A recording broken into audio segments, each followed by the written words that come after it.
Welcome back. We are now on to our expert segment. Today we'll approach your property related disputes from both the legal and the financial perspective. We have with us Harsh Rungta, CEO ApnaPaisa.com, and Vinay Singh, founder and owner Vinay Singh and Associates, who is also a property expert. Both of them joining us from Mumbai. Gentlemen, thank you so much for joining us today.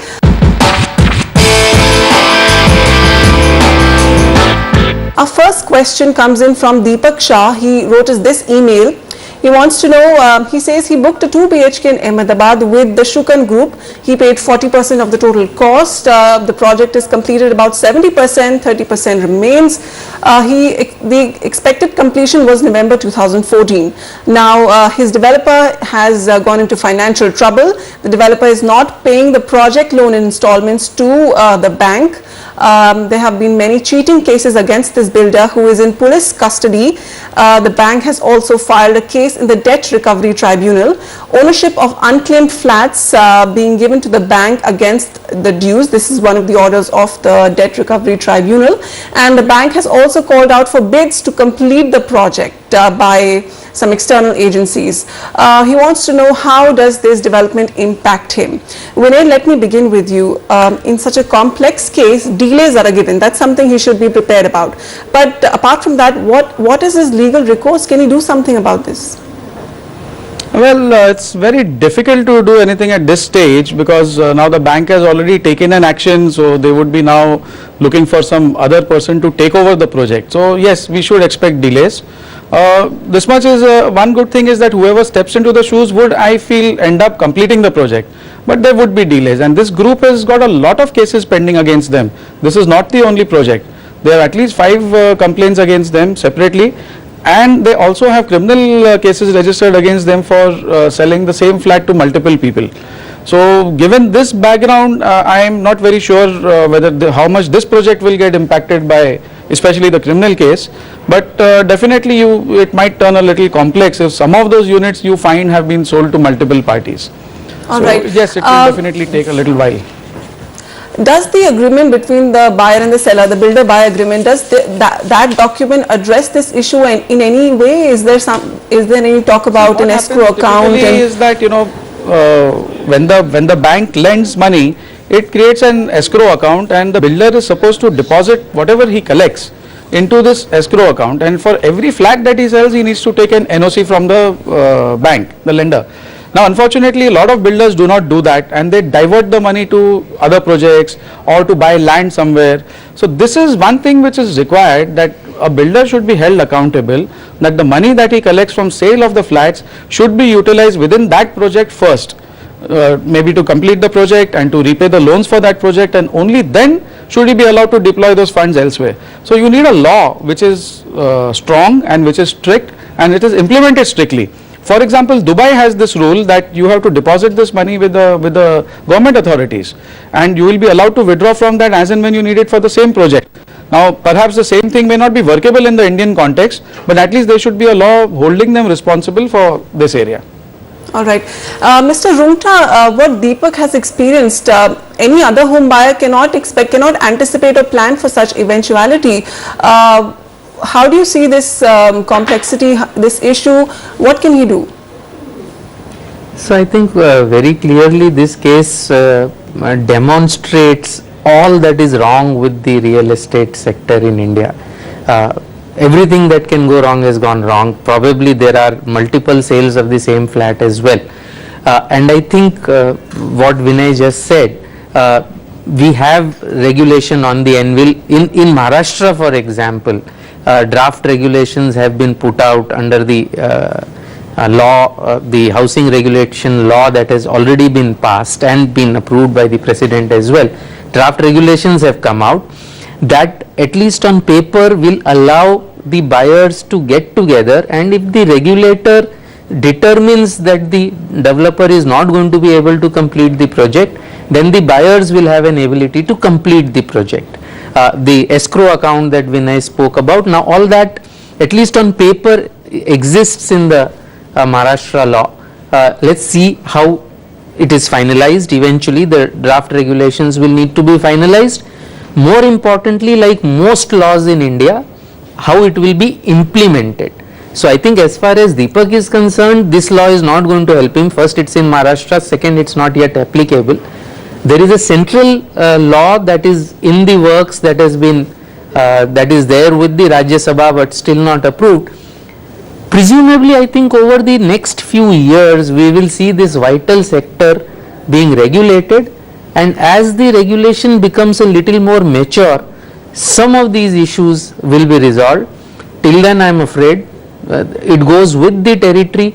If you are buying under construction flats, delays and cost overruns are part of the territory. You will just have to take it into account. So, Mr. Rungta, while we wait for a regulator to come in place pan-India at the center, would you say the current system in which a transaction happens between a buyer and a seller, a builder and a buyer, it's completely opaque.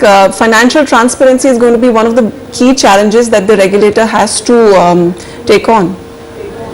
Oh, absolutely, because if you look at what is the redressal available to the buyer today, the only redressal he has are the consumer courts. Now, consumer courts have done a pretty good job on with developers. I mean, there are lots of decisions in which relief has been given to consumers with market value of the flats and things like that. So I think, but it takes time. Consumer courts can't act fast.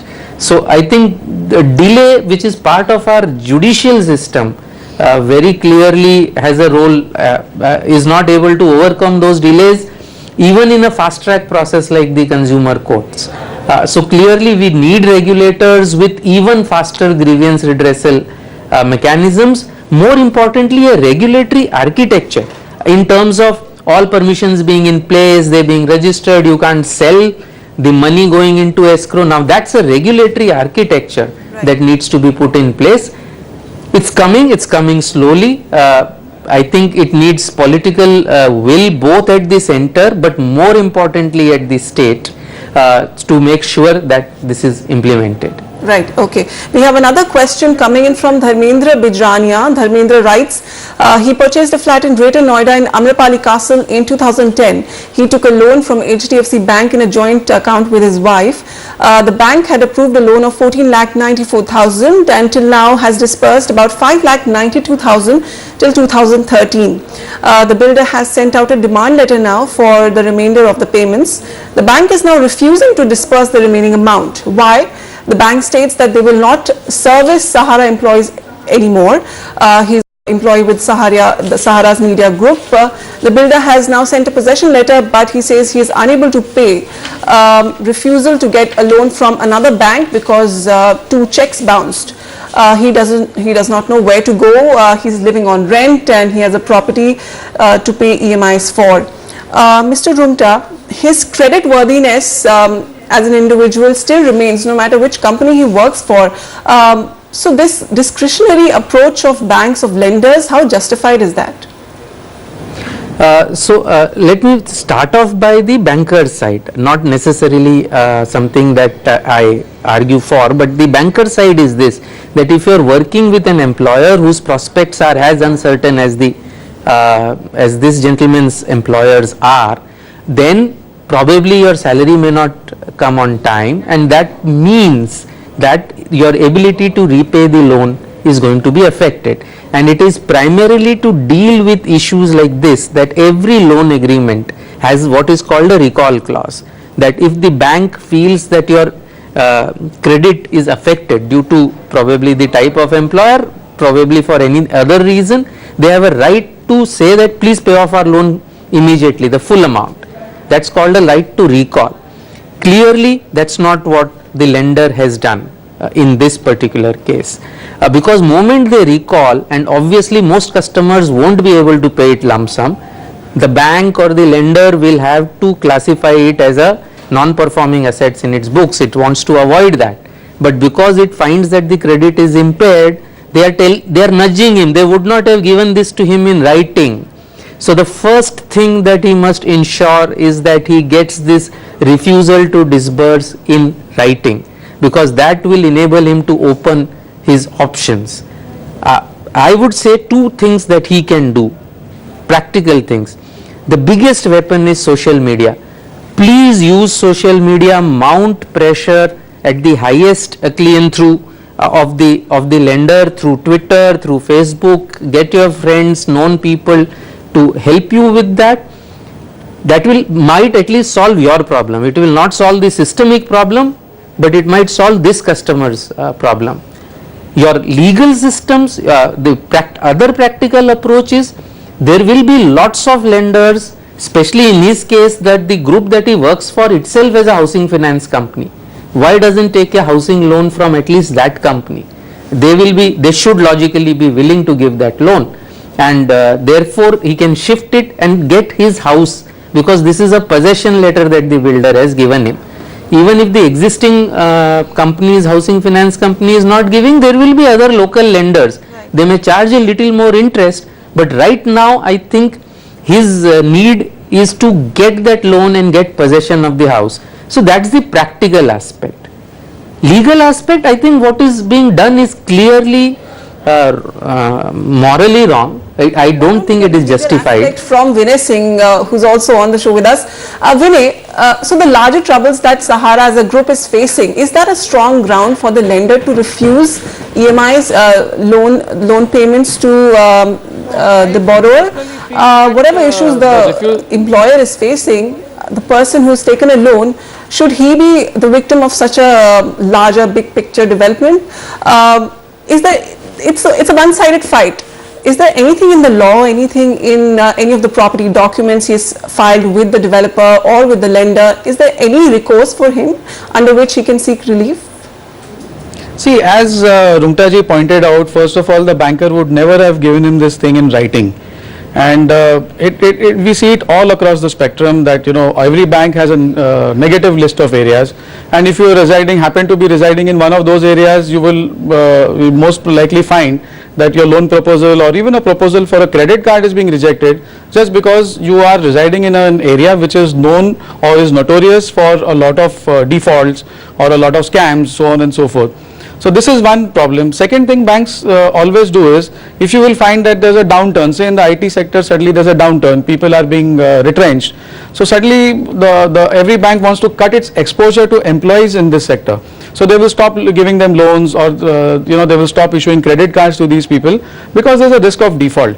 However, whether they will admit this in writing is a very different question altogether. So in this case also, if as Rungtaji said, please ask for this whatever the bank is saying in writing. Are they willing to say that we aren't going to disburse the remainder of the loan because you happen to be a Sahara employee? I don't think so. I think you will find that rather they would use the fact that his checks have bounced and therefore we feel that your credit history is bad, which is perhaps the same reason that the other bank has cited, that once your CIBIL rating has gone for a toss, I don't want to lend to you.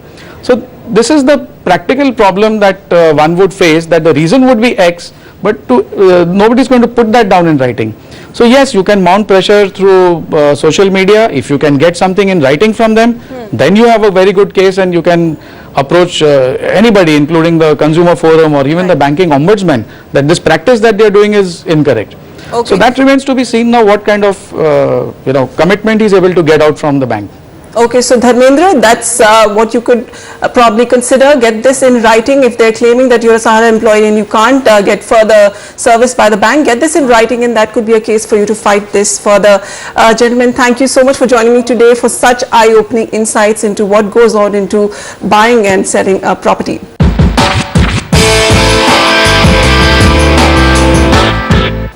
All right, moving on to Kolkata, where we'll be looking at Rajarhat.